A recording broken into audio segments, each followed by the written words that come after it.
Hello, I'm Simon Gorsworth. I'm lucky enough to fish, cast and design Spey lines for Rio Products, a fly line company in Idaho in America. What a job I have! Now there's a bunch of different Spey lines out there in the market, far too many to be honest, so it's quite confusing for most Spey casters knowing what line to buy and what line to choose. So we put together this short film that shows you the different types of Spey lines and the different product offerings we have at Rio so that you know exactly what Spey line to take out there on the river with you. So how do Spey lines differ? Well, the first thing is to know that there are different groups of Spey lines, different types. There's a Skagit line, there's Scandi lines, and there's traditional Spey lines. And knowing which type of Spey line you have or you need is the very first step in deciding what fly line to get.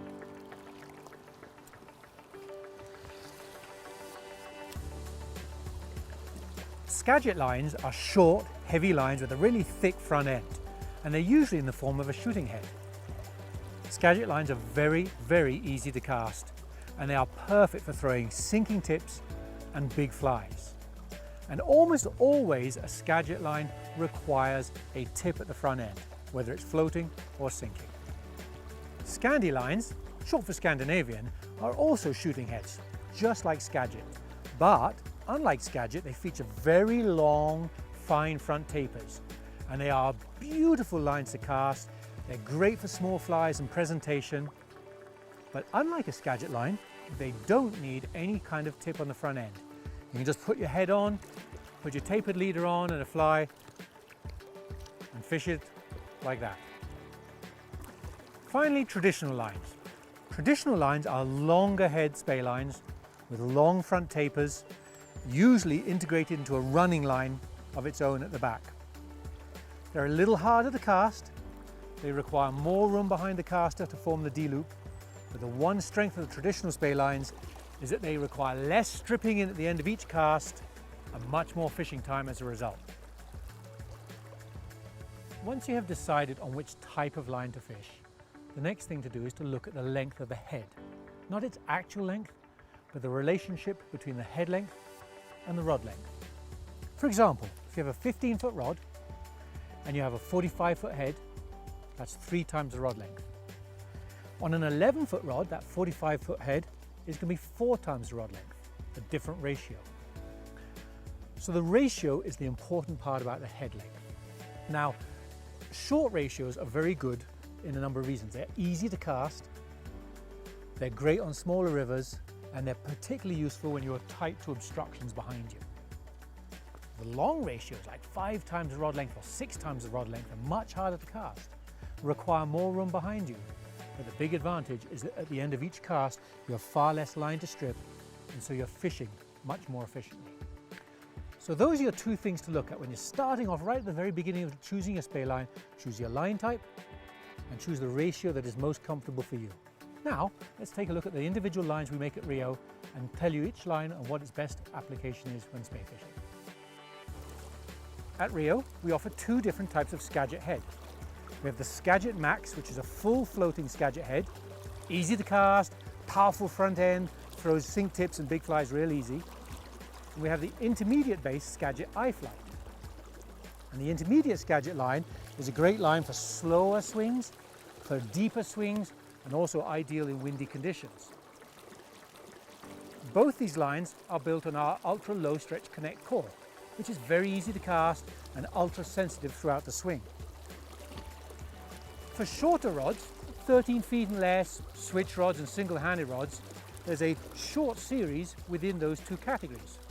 The Max Short, as the name suggests, is for shorter rods, and the I Short, the intermediate base one, is also for shorter rods and switch rods. The shorter heads are also the most powerful of all the Skagits and will deliver the biggest punch with the toughest winds and the biggest of flies, and is an ideal choice when you're absolutely tight to obstructions behind you. Rio's Scandi shooting head is quite simply called the Rio Scandi. It's built on the Connect core again, ultra sensitive, beautiful to cast, and comes in a variety of head lengths and grain weight options so that all rod sizes and all fishing situations are covered.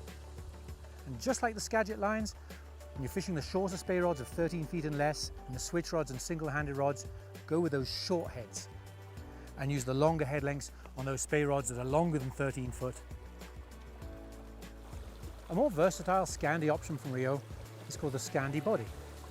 And quite simply, it's a versatile body that's available in floating, intermediate and sinking densities, so a lot of depth options are covered, and to which you add a multitude of tips: floating tips, 10-foot tips, 15-foot tips, Skagit tips, Moe tips, T-tips. The body is short at 23 feet long, so it's very easy to cast, and it combines Scandi grace and Skagit power. And what you recommend with this is that you attach your tip with a loop-to-loop connection, and the short tips around 10 feet and less, you want to put on rods of 13 feet and smaller, the switch rods and the single-handed rods. But for rods of longer than 13 feet, make sure you put on tips of 15 feet and longer, and you'll maintain those nice easy casting ratios. And at Rio, we also offer that as a package. You can get the Scandi Short Versatip, which is packaged with 4 10-foot long tips, and ideal for those shorter rods. Or you can get just the Scandi Versatip, and in that there's 15-foot long tips, the longer ones, and those are the ideal lines for those longer Spey rods of 13 feet and more. When you're fishing a shooting head, it's really important that you have the back end to the back and the front end to the front. Sounds pretty obvious, but a lot of people get mixed up. So one of the benefits of the Skagit Max shooting heads and the Rio Scandi shooting heads is we incorporate these bright orange loops which indicate which is the back end. So nobody will ever have a problem getting one backwards.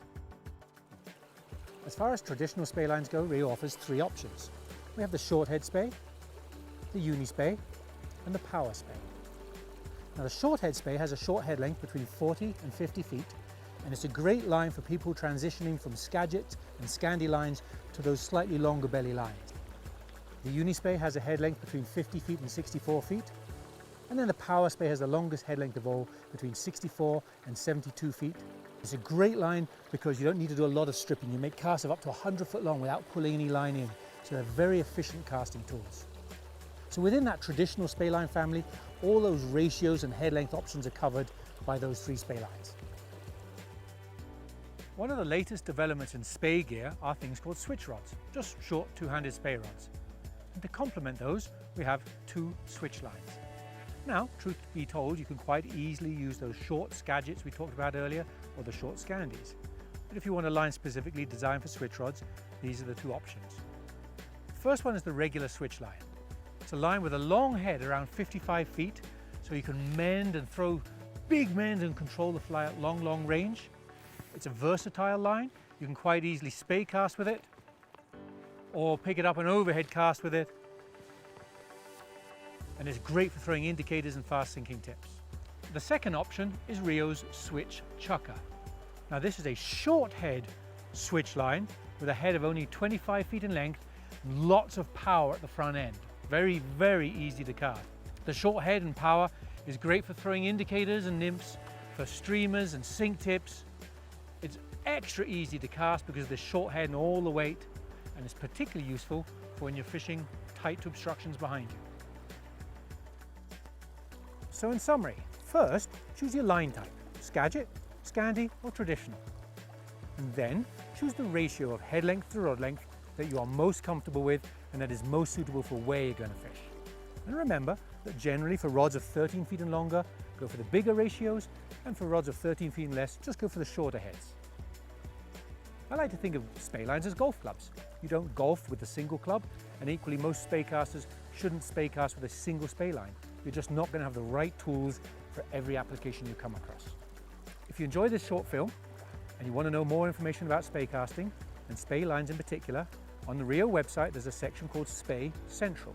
There's a whole bunch of information of our lines, Spey lines, Spey products, and just general information to educate the Spey caster. Thank you ever so much for watching it, and I hope one day we'll find you on a river throwing a Rio Spey line.